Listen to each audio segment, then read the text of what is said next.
Well, of course, sorry, everybody. It's very nice to see you and welcome along. This this program that we're going to talk about is part of the Bord Bia Talent Academy's suite of programs. It's the MSc in Insight and Innovation. It's a fully funded, industry-supported master's program delivered through DCU. And as you'll have seen, our next intake is in September of this year. So we're very excited to tell you about it. And my name is Peter Robbins. I'm from DCU's Business School, and I'm an innovation addict, but I'm a lecturer in design thinking and innovation and entrepreneurship. And we're particularly keen to welcome people who are passionate about the food industry or the food, beverage, and horticulture industry. It's the oldest industry in Ireland, and it's among the biggest revenue generators in Ireland's GDP. It's one of the biggest employers, and it's an area where Ireland Inc. has a clear and compelling competitive advantage. Any stats you look at are very positive. The food exports have grown 67% in the last decade, and we're one of the few industries that has seen year-on-year growth without fail for 10 straight years. So the question really is, how can we make the future of the food industry even brighter than the past? And it's a particularly dynamic and exciting time for food, beverage, and horticulture. New markets are emerging, new market segments, new business models. It's a wonderful time to engage in the market. So according to Deloitte, the food industry is facing a market opportunity that's the envy of almost every other business sector. The world's population is set to grow by 1 billion, and food requirements are expected to grow by up to 50% in the next 10 years. So that makes innovation skills in particularly high demand. Surveys show repeatedly that creative or innovative people get hired faster, they get promoted more quickly, and they get paid more than people who join organizations simply to push the levers of already existing departments or push forward already existing projects. But this sector needs people who can manage innovation in a professional way, in a way that's sustainable, predictable, repeatable, and successful.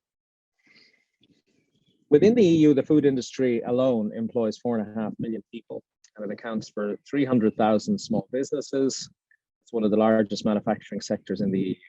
And we're going to see big changes in both the supply side and the demand side.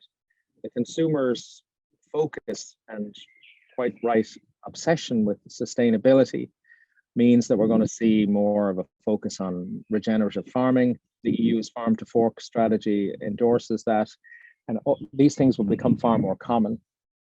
We're also seeing young people like you setting the agenda and things changing dramatically in the market, where the search is on for alternative sources of protein, and that's a key driver for business in the food market. We've also got issues like protectionism, meaning that we have to be more imaginative with our export strategy.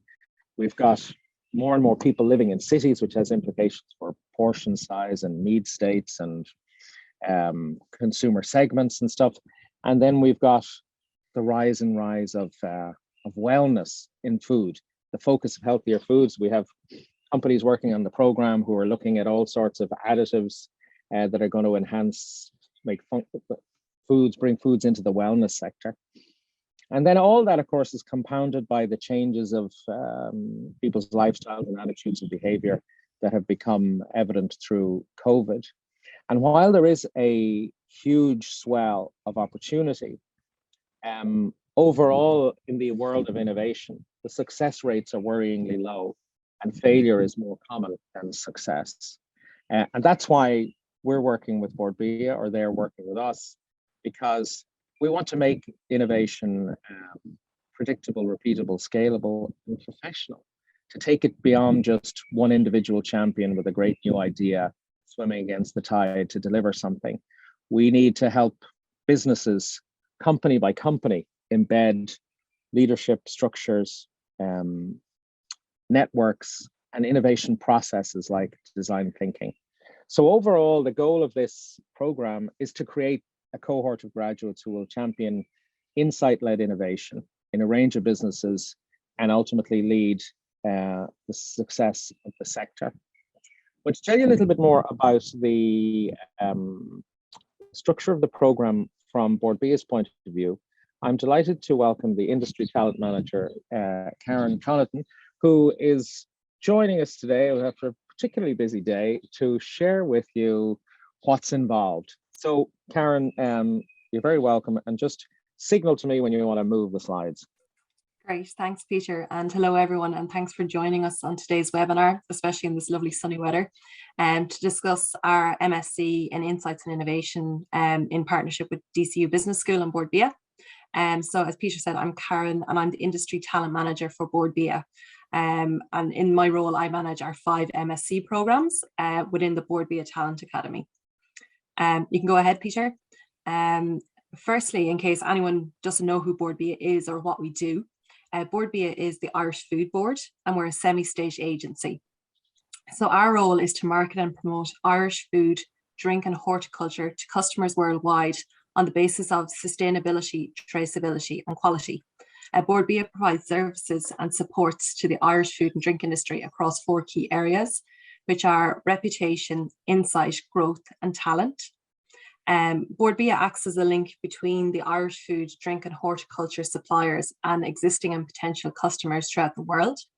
And we do this via our international network of offices, which are based in different locations such as Amsterdam, Dubai, Dusseldorf, London, Madrid, Milan, New York, Paris, Shanghai, Singapore, Stockholm, Warsaw, and our head office in Dublin. I think I got all the offices there. So Peter, if you turn to the next slide.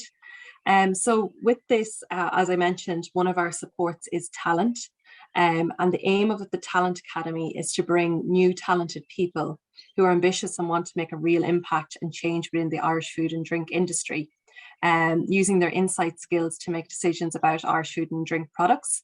And within the programme, students gain different skills that are necessary to excel and to have long, successful careers within the food and drink industry. As I said, the Bord Bia Talent Academy has 5 programs, and the MSc and Insights and Innovation program is one of them. As Peter said, the food and drink industry is Ireland's largest employer and most important industry. And being part of the Bord Bia Talent Academy can take you to amazing places in your career, through the experience that you gain both academic and in person. But also then when you're part of the Talent Academy and go through our programs, then you also become part of our Bord Bia Talent Academy alumni network as well, where you've access to all past participants who've been on any of our 5 programs. And just personally, I can't recommend it enough. I myself came through the Bord Bia Talent Academy. I was a marketing fellow in 2016, and I gained such experience both academically and from working with client companies, and that's what's taken me into my role today. So yeah, a big advocate for the programs and what we have to offer. So why is Bord Bia behind this program? Well, the Bord Bia Talent Academy, in partnership with DCU, has designed a world-leading Masters in Insights and Innovation. And our vision for this program was to forge the next generation of world-class innovators and to help drive fresh thinking and creativity in the food and drink industry. And this will see the industry thrive and overcome the many challenges that we currently face. We thoroughly believe that we have done this with this program. And the Insights and Innovation program is there to address a skills gap in the consumer-focused innovation. It gives the industry the capability to develop the talent that is needed in areas such as market research, strategic marketing, new product development, and design-led innovation.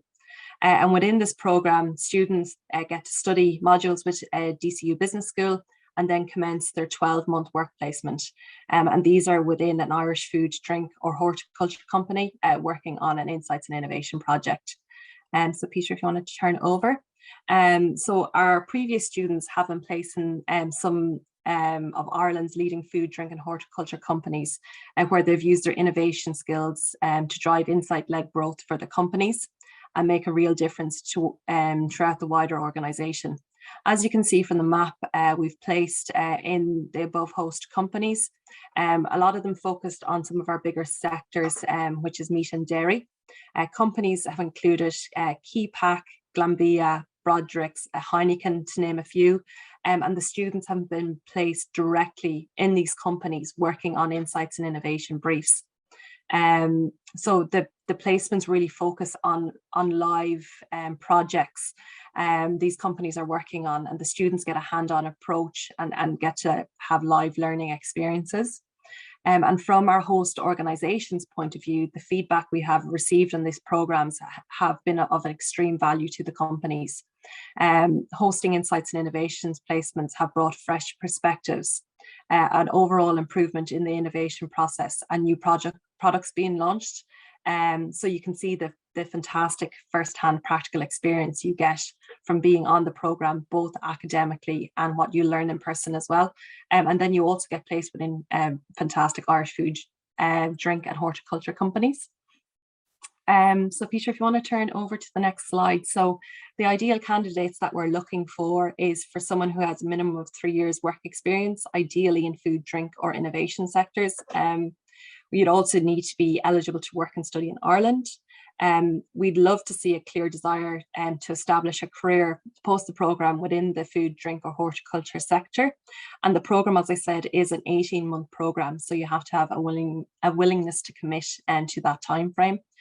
And Peter, if you could scroll over to the next one. So what are the benefits? Well, really, it is a fantastic opportunity. It really provides such a career-changing opportunity. You also get access to a fully funded master's, which at DCU Business School. You get a tax-free bursary to assist you when you're on your program with living expenses. You also get the opportunity to develop further skills in consumer insights, design thinking, entrepreneurship, leadership, and brand marketing. As the aim of the programme is to attract talent to the Irish food and drink industries. Applications are now open for the third running of this programme, and the programme will begin in September 2022, so this year. Applications are closing on the 19th of April. So if you are interested, I would urge you to send in your application to us. And then, yeah, you get the opportunity to come into a new industry, look at Irish food, drink and horticulture, get to obtain a master's, and you also get to work directly with some of our fantastic Irish food and drink companies. So applications can be done via the Bord Bia Talent Academy website or through the DCU Business Insights and Innovation page. So that is all from me, but I wish you all the best of luck. Thanks so much for your time. And if anyone has any questions, I'm happy to take them as well. Yeah, Karen, thanks a million. That's very clear, very interesting. So I presume by virtue of you being on the call, you know, let's take a couple of questions now, and then I'll come back and cover what's on the academic side of the program.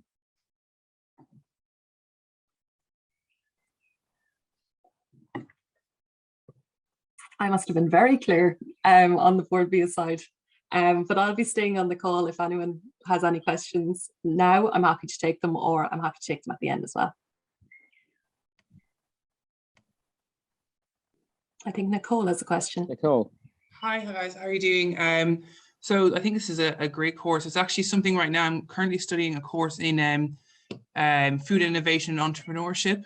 So I can see from just looking at the previous student profile, like a lot of people were in either food science, in ag science, or like in nutrition. So for myself, my main background I actually come from is a hospitality background. So I studied hotel management. However, I've always been focused in the food and beverage sector. So that was kind of something that I saw. Obviously, when I'm looking through the requirements, it does say food and drink and innovation or agri background. But would that also kind of be qualified in that as well? Yeah, of course. We're open to lots of different industries. It's just, you know, when people have experience of food and drink or horticulture from their previous background, it also helps because they understand the industry, but we're open to bringing new talent to the Irish food and drink industry. And that is the reason for the Bord Bia Talent Academy. So yeah, open to everything. And I have a question for you, Nicole. Where did you study your hotel management? I studied in Shannon College Hotel Management. That's a Yeah, great college. I studied there as well. So then we're on the right track together as well then. Exactly. No, so yeah, we'd be open to people from different industries, Nicole. So if you are interested, yeah, definitely submit your application. Super. Thank you very much. No problem. Yeah, I think we're the thing that will mark successful people out is what we've put in as a demonstrable passion for food, but it's a not inconsiderable investment by Bord Bia into the student, and therefore into the industry. So we really are looking for people that will commit to working, that, you know, and a lot of the people we've found over the last couple of runnings are people who have stumbled into a career and suddenly find after 2 or 3 years they don't really like it, working for some in fintech or something where they're just surrounded by spreadsheets and the whole thing becomes very sterile, and they want to convert into something for which they have a passion, mission driven stuff. So I don't think that we'll be so picky about the primary degree or the area of study. It's going to be more about if this really resonates with you on a long-term career level, then that's what we're really interested in. But maybe well, sorry, are there any more questions for Karen now, or will we might move on to a young entrepreneur that came and joined us last year. A great pleasure to introduce Jack Parsons, with whom I have been working very closely in the last few months. So Jack has been with O'Hanlon Herbs, and all of our students are finishing up at the moment. They're all in the midst of completing their dissertations, but at that exciting time where Karen here is setting them up for interviews, and they're landing the next role. So Jack has done very nicely, and it's just going to let you know what it was like to work to be involved in the program. Yeah, brilliant. Thanks, Peter. Let's see. Now it's been a while since I shared the slideshow. The slideshow. There we go. Yeah. There we go. Got there in the end. Thanks, Jack. Yeah. So Peter showed a picture there back when I had more hair. Yeah. I'm just going to run through. I was conscious when I was kind of given this remit to talk through the experience. I didn't want to just rehash what Peter or Karen were going over. So I broke it down into 3 kind of key areas.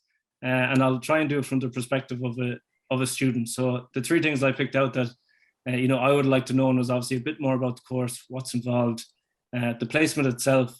You're going to spend a huge part of your course on the placement, what the day-to-day potentially looks like, what you get to sink your teeth into, and then maybe what people are eager in as well as when you go to the job market at the end of the course. Is it held in high regard, and what's my experience from that? So firstly, the course. So I mean, the way I broke down the course is obviously on the course itself. I mean, there's a great mix of innovation methodologies and obviously great lecturers that teach. But what really stuck with me is the collaboration element to it, where you're working in amongst the group of the various students, and you're working on problems, different solutions or different angles, and you really get to put these methodologies into practice, which gives you the confidence once you go to the placement that you can actually step up and deliver it in real life. Secondly, then Bord Bia hosts a number of deep dives into workshops, into category management, and other ones, which really connects the theory side of it with the industry, and I found quite beneficial. They got in people that had industry backgrounds, that had moved into maybe a consultancy basis, that could really give us how it worked in the real world. And then thirdly, I mean, the course itself, you're mixing with like-minded people. There's not that many people that want to talk about food innovation all day, but one of the benefits of this course is, you're meeting with like-minded people who are passionate about food, who are passionate about innovation, and come from various different backgrounds. So you learn quite a lot there from peer to peer, and it's it's a kind of a network or a friend group that hopefully after the course you'll have, and I learned quite a lot from there. Then secondly, the placement. I was placed in O'Hanlon Herbs in Wicklow. I was on site. Now they were slightly smaller than some of the other companies named. They weren't exactly a Keypack or a Heineken, but they did have a progressive founder. And although they had no innovation system in place, he was very eager to try and bring things to market, and really tried to put an emphasis on, building products that had an insight, and actually using data and various things like that to bring things to retailers to try and unlock value. Then on a day-to-day, I mean, what does it look like? Obviously, throughout the placement, you're doing an awful lot of various things, but if I had to break it down into 4 or 5 key points, one was obviously working on new products. They just opened a new glass house, put in like 1.3 million euro worth of investment, and there was extra capacity. So he was looking at ways of what product could he bring to market that would obviously get the capacity, fill the greenhouse, and unlock more value. So the product, after going through all the various techniques, we came up with Live and Lettuce, and we've actually managed to launch that into Lidl, so you can check it out.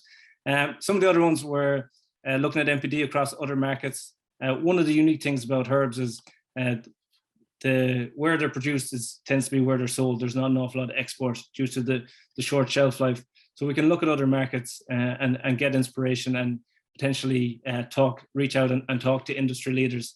So part of my job was keeping in tabs with what the best in class in the UK, in Germany, and even in Canada and Israel as well, and talking to these people who may have deviated into other products, maybe lettuce, maybe chili plants, and learning and seeing if it could fit into what our strategy was and what we wanted to do.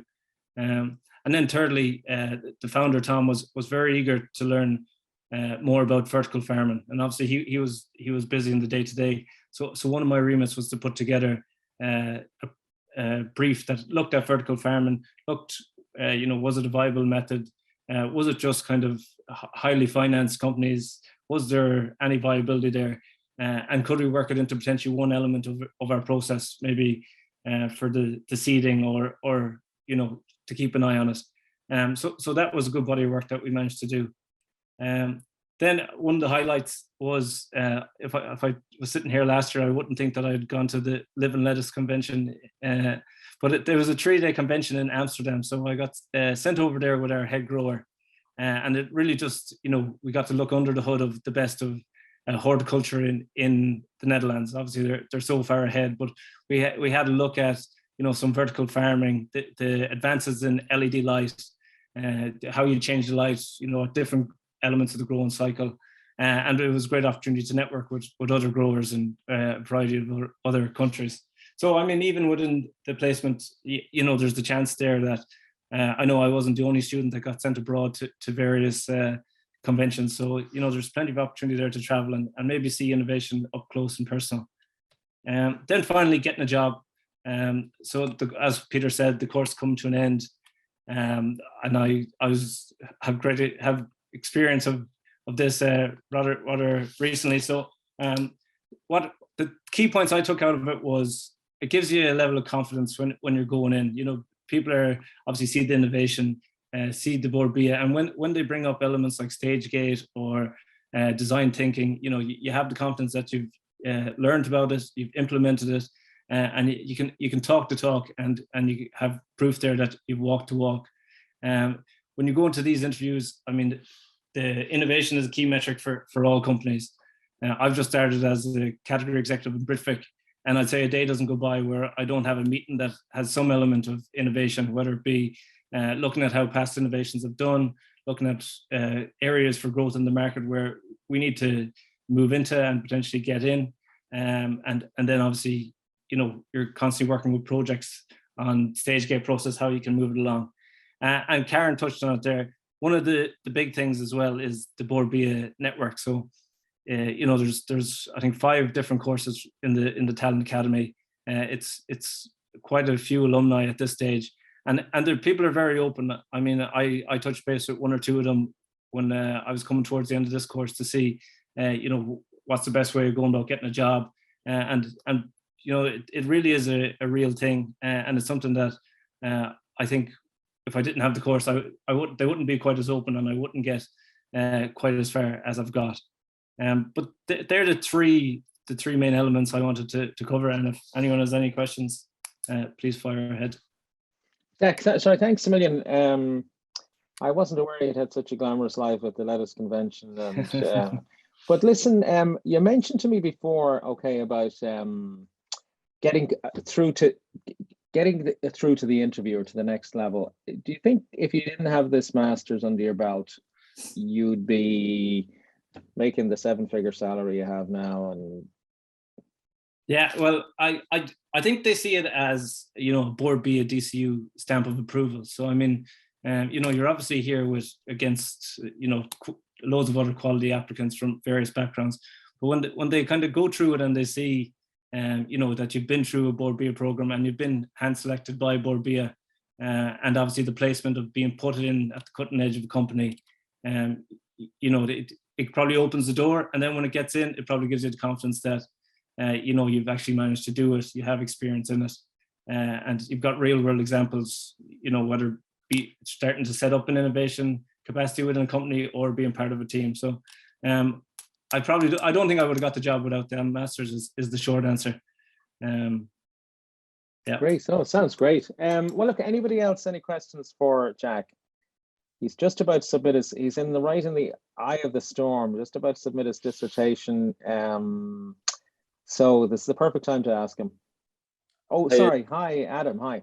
Hiya, Jack. I was just wondering like what your background was before you actually got into DCU, and then just like your experience of going through the application process that we'd be going through now. Just for you to talk about. Yeah, sure. Yeah. So I think it was Nicole, I think, had a question. Yeah. My background wasn't in food science or food technology. I'd done business and law as an undergrad in UCD. And then after that, I worked on a number of other ventures. I mean, Peter highlighted the kale crisps, and I'd gone for a brief time to the Netherlands to set up a fish restaurant. But amongst that, I'd done other things, like I'd gone into recruitment and worked on kind of small contract roles in food.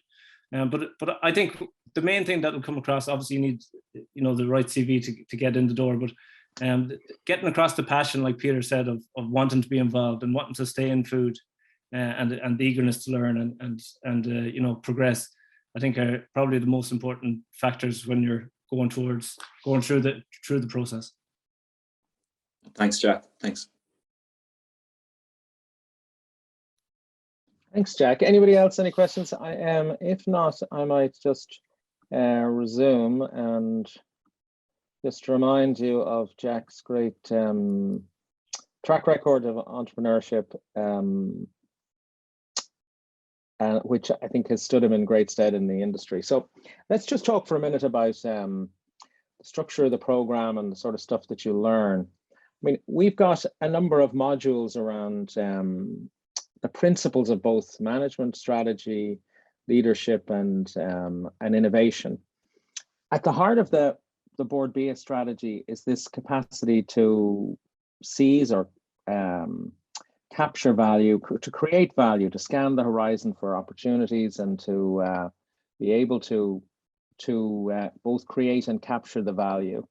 So that's the difference between, say, insight-led innovation, where one can discover some penetrating, actionable insight about how people behave or how people are motivated, and leverage that to develop a suite of products and services that command a value in the market, rather than just being sort of order takers for customers who are looking for another line for their stuff. So let me just show you how it's sort of positioned in a way.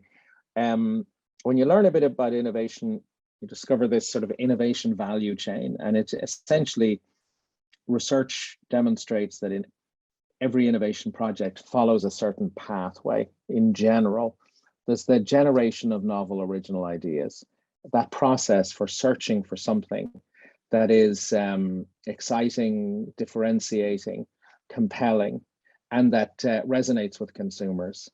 Then there's the piece around, the hard work piece around prototyping, testing, sifting and ranking and prioritizing and figuring out with finite resources which projects to give oxygen to and how to manage stuff through, which ones resonate with your strategy, which ones research best. and where they have, you can have some kind of a digital edge. And then there's the piece around managing the project of the perfect punch of launch. Consumer innovation adoption looks at the diffusion curve and how you can try and stack the odds in your favor of having a successful, not just trial for the product, but a successful repeat and a sustainable business. So that's the way that we have these modules structured. That's the sequence and the pace in which you'll get them. And then, you know, we're kind of interested in the delivery of course content. Now, of course, when we began to design this, you know, DCU has a Lego serious play lab. We have a lot of facilities to help promote and drive creativity. We have a partnership with Harvard Education, with Future Learn, with LinkedIn Learning, with IBM and all these things. We have another campus in DCU Alpha, which is full of aspiring startups.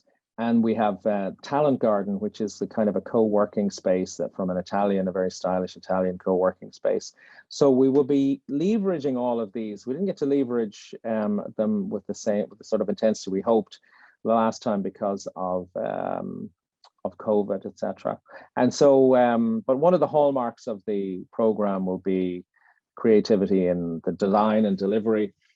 And then, of course, Ireland, we're very well placed here with companies who can show us how they manage things, leading companies. We go on site visits and figure out what's sort of best practice and next practice. And I'm part of DCU's advisory board. We have connections with Accenture and Fjord, and we have we'll run workshops in there, and we'll go to some of the big Bord Bia client companies and get to look under the hood of how they mine for insights and what they do with them and how they sort of triage them into ideas that are testable propositions for consumer products. And then we look at the shopper side. Of course, you know, there are various layers or levels of insight, from functional insights about products to consumer insights, but there are also insights about shoppers and how shoppers behave in store, all that kind of stuff. All of those have to be factored in. You hear terms like category captaincy about who leads a category. So we get people up to speed on all of that language and operating context very early on. So if you were to join in September, you'd be learning about leadership, and we've deliberately put that up front because when we send people into whether it's O'Hanlon Herbs or Glanbia, they do have to have a sense of self-efficacy and a capacity to lead or some understanding of organizations. So when we ran this program originally back in 2018, we didn't have such a module, and sometimes we found that when people went into big companies, they could almost disappear, or you know, they could be swerved off purpose. So we give them a module in leadership. Design thinking is how people approach a process for looking at innovation, and then innovation and entrepreneurship, and then the practical application of how to make these things happen. That's before you're in that period, you would be, it's before your placement. So you'd be attending lectures in DCU, doing stuff in the new Thinking House and Bord Bia's new facility when it opens, and visiting other firms, etc. Then there's a process by which you select the company and the company selects you, and all students then engage with their work placement and are on block release for 2 Thursday and Friday every fortnight, 2 full days in DCU throughout the rest of the period and the rest of the time you're working. And then the summer comes along and you begin the dissertation process and do some more modules in the autumn. And then finally you submit your dissertation around this time in 2024. So that's broadly the structure. The modules are all, in this instance, we have gone looking for lecturers who have both academic credibility, but also have industry relevant experience. So the person teaching insights was the former head of insights until a couple of years ago for Kerry. Person teaching market research was a director of behavior and attitudes. So everything you're getting is academically rigorous, but it is practically relevant as well. So my final slide will be essentially what's happening. We're asking people to email their application now or soon or within the next month. And then we'll be interviewing, I think this is right, Karen, isn't it the week of the 23rd of May, just before the June bank holiday. Yeah, and then correct. Yeah, and then it's likely to be a Zoom interview, but if there's a possibility that we might ask you to come in and have a second interview. So, but those will be the dates, and then the places will be offered in July, and you'll be expected to start in September. So I'm going to stop sharing and see what you think. Tell me what any questions you might have.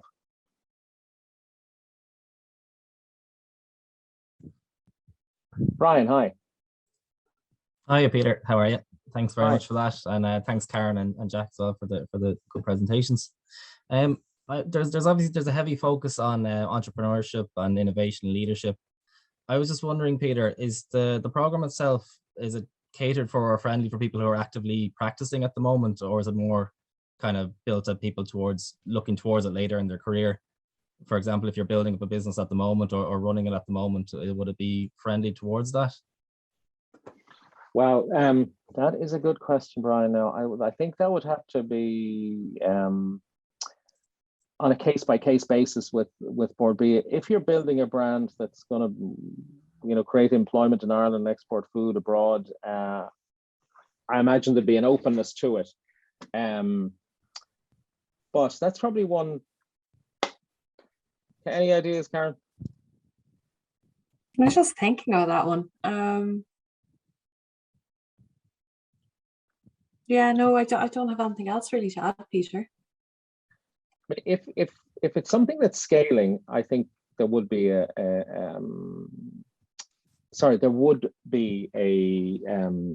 inclination to support it. But when you study entrepreneurship, if it's a sort of a lifestyle business, then maybe there'll be less intensity. The idea is that people will go into companies, some SMEs, probably the bulk of the majority of people will be in SMEs, trying to influence them department on department, meeting after meeting, to professionalize the way they do things. If you have such a company in mind, or leading such a company, or at an incipient stage, it's definitely worth putting your hat in the ring if you think it would be something that would be advantageous. Okay, brilliant. Thank you.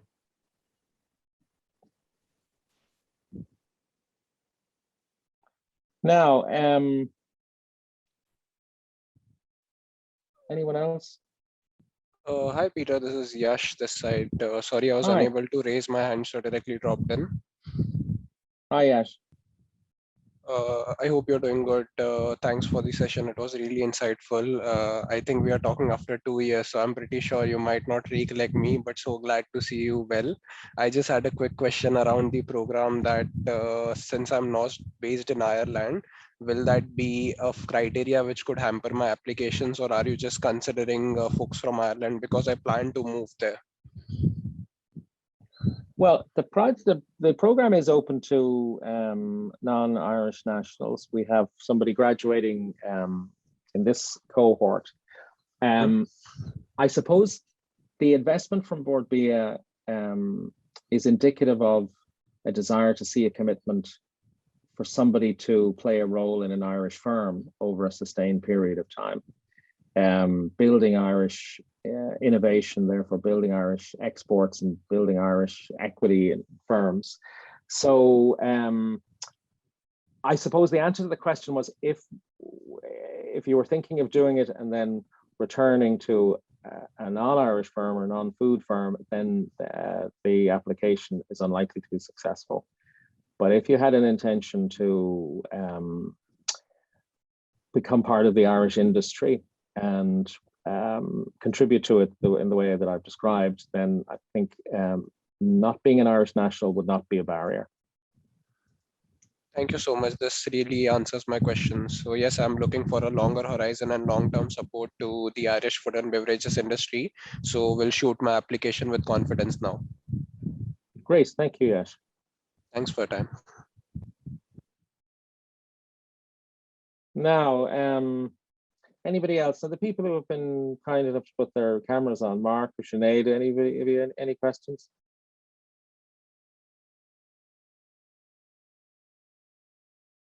No, thank you. It was very interesting. Now, everything was very interesting, but I'll have a look at the application form and see. I look at all the different questions.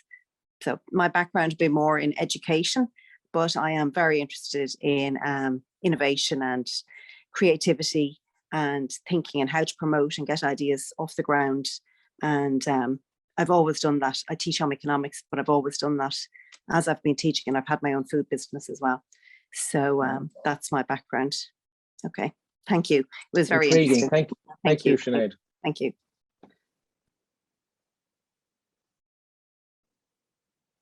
Okay, this webinar and the slide details and everything will be on our website in the next day or so. Both Karen and myself, I'm sure, would be very happy to answer any email questions you have or anything like that. We'll get if you would prefer to ask follow-up questions, etc. And the application details are on both of our websites. But we would ask the people apply in the next month, I think before the 19th of April, so that we can triage the applications and get interviewing people and get the offers out as early as we can in the summer.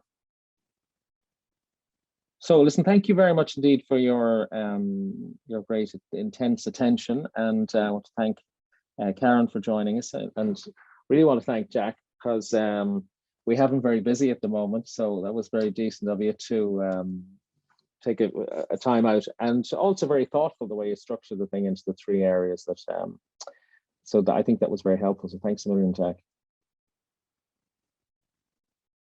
Well, if there are no further questions, then perhaps we shall close. Thank you so much. That was great. Thank you. Okay, thank you very much. Thank you. Thanks very much. Thank you. Bye-bye. Thanks.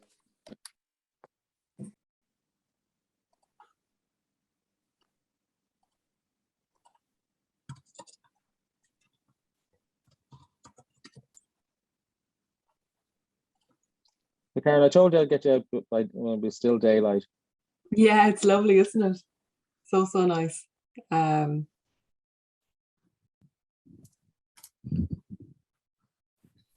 Peter, could I just ask a quick question?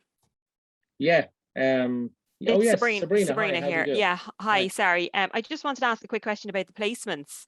How is the placement organized? Well, that's a good question. The first sort of cut, I suppose, is geographic. We look at where the placement is. We're generally matching the skills with what's wanted. So while we're recruiting for the students, we're simultaneously recruiting for the host companies. And there are lots of things we need to have in place. The right kind of environment for the students to be able to deploy their skills. We need the company to have an innovation plan and an innovation intention, to have some budget and resources and some targets and stuff like that. And then we start to figure out the right fit with the students in terms of culture and geography. And but it would be very unusual that we'd send you out to the Blaskets or something like that, and we do our best to make sure that the geographic fit is optimal. Oh, that's what I was really wondering. It's not a case if you're living in Dublin, you're sent down to Kerry. No, but we can't promise that you'll be, if you're living in Dublin 8, that you'll be in Dublin 8. No, we do exactly. our best. But now, a couple of people, Jack did have to go down to O'Hanlon Herbs, but because of COVID, I think people are much more flexible about working arrangements these days. So he didn't have to go full time, but he now, I think, plays rugby for Wicklow, a team down there, all that. But we try not to disadvantage people in so far as we can. Okay. Okay, great. Yeah, and it all kind of comes back to then the number of clients who apply for a participant. So we kind of have to see then, where them locations What are you as have well. available. Yeah. Exactly. Yeah. So we can't always guarantee people will stay really close to where they are currently living. We kind of have to just do that kind of matching up after the projects come in, and then looking at where the participants are living and do kind of matching from there. So yeah, we can't guarantee it, but we do try our best. Okay. Okay, thank you. Thanks, Sabrina. Okay, will we? Thanks, everybody. Bye. Thanks. Bye-bye. I'll close it down now.